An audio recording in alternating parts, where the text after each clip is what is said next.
So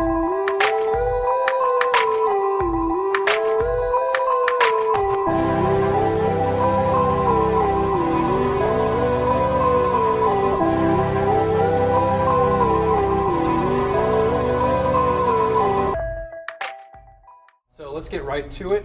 We're going to talk about the 2013 season and kind of go over how we each think they'll do and the Longhorns will do in various facets of the game. First question, I'll go straight to you, Rod.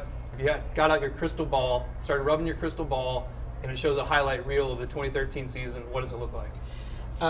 Well, I haven't beaten Oklahoma this year. You got the most experienced quarterback in the Big 12, most experienced offensive line in the Big 12, the most experienced team overall in the country. We've got more starts coming back than any other team in the country. So all of that youth that we played the last 2 years, being the youngest team in the country the last 2 years, all of that pays off this year. A lot of it is that Oklahoma is trending down and we're kind of trending up. But even Coach Brown said 2 years ago when everybody was really excited about the defense and the reinvention process, he said he saw in his crystal ball, he saw that 2013 would be the year. So I'm going to trust in Coach Brown that 2013 will be the year that the reinvention kind of culminates to this year, what we're seeing coming up. Craig, is there anything particular about your crystal ball that might? It always looks a little murky in in the late spring and early summer, but I think Rod makes a great point when you're talking about returning starters, and you have 19 returning starters. That has to bode well.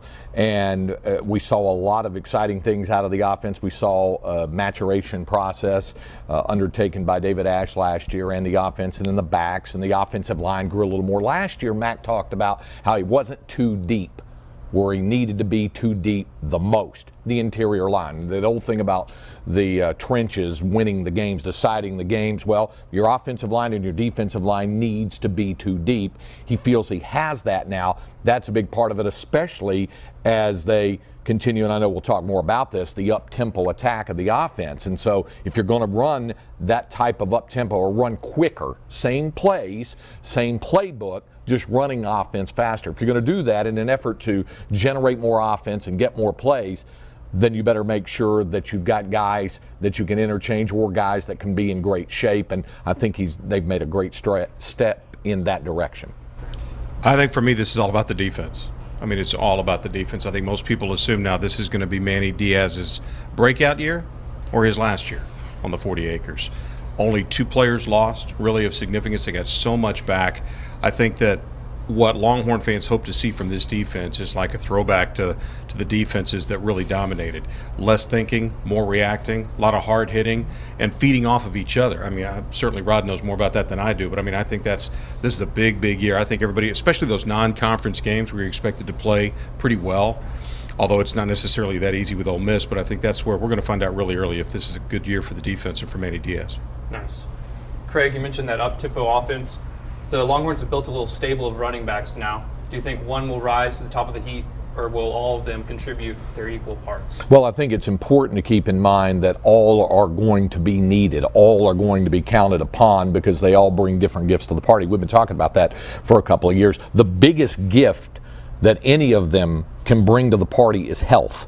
And, there's been obviously Malcolm Brown's had problems with being banged up and a little gimped up and sore, and the same thing with Joe Bergeron. Jonathan Gray largely has been healthy. He would appear to be poised to be the guy that could draw some more snaps, if only because he ran the wild set well when he did. He has more breakaway speed, I think, than the others to be able to get it and turn it into a home run, that sort of thing. But they all have roles, and they're all going to be called upon, as blockers, because Mac has talked about how they blocked well, how they catch the ball well out of the backfield. Jonathan Gray may have the entire package a little more so than the other two, but they're all three going to be needed in order for the Longhorns to get to where they want to get this season. Yeah, I would like to see, I know Jonathan Gray's going to be great. He's going to end up being the starter. Malcolm Brown will end up being another kind of 5-tool running back. Those two guys can do everything.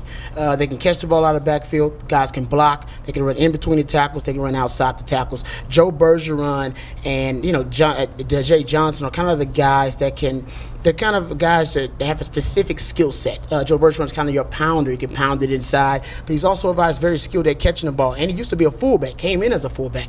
Dejae Johnson can play wide receiver, can play in the slot. He can also, come out and be a extreme mismatch for somebody. I think that's going to be the key. How they utilize Joe Bergeron and Jay Johnson. Jonathan Gray and Malcolm Brown, easy peasy. Everybody knows how to use them. If you don't know how to use them, then you don't know what the hell you're doing. Everybody knows how to use them. How do you utilize Joe Bergeron? How do you utilize a guy like Jay Johnson? Those are your mismatch guys. Those are the guys that are going to be a nightmare for any defensive coordinator to game plan for, and that's going to be the key to the offense, in my opinion. Didn't you say on the air on the talk show that Jay Johnson was like Liam Neeson in Taken? He possesses a unique set of skills. This is true. Yeah, I call it multiplicity. I mean, I know that's a movie back in the day, but he has a multiplicity within his skill set. He can do so many different things. A guy like that, and that's where kind of the game is going. The game is evolving into where you want to get a guy like that so you can put him out at wide receiver. I can start him out in the backfield, then put him out at wide receiver. It's an instant mismatch, instantaneously. Defense don't know what to do with it. You put a linebacker on him, you put a safety on him. Do you risk putting a corner on him? And then you have too many defensive backs on the field, and then you can run the ball more efficiently. So that's going to be the key to me. I think Jonathan Gray and Malcolm Brown, they'll be great. Got to stay healthy. I agree with Craig. But I'm serious. Jay Johnson, Joe Bergeron, those are the guys that will be the key to the offense and seeing if it can be an explosive offense. What a great problem to have. Yeah. I mean, literally, what a great problem to have. And I think the most entertaining stuff might be a practice, which, very few people get a chance to see. Joe Bergeron is my personal favorite from a style standpoint, but he's not the thoroughbred. Jonathan Gray is the guy that's going to end up on the cover of a magazine. And a lot of people don't want to talk about that, and they don't think that's very important. That's very important because this is all about sales. It's all about recruiting. And this takes me all the way back to Chris Sims when he first showed up on campus. I mean, some guys are going to put this program on the cover of a magazine, and some guys are not. It doesn't make them any less important, but sales is a big thing. Jonathan Gray, to me, is the guy who can end up on the cover of a national magazine.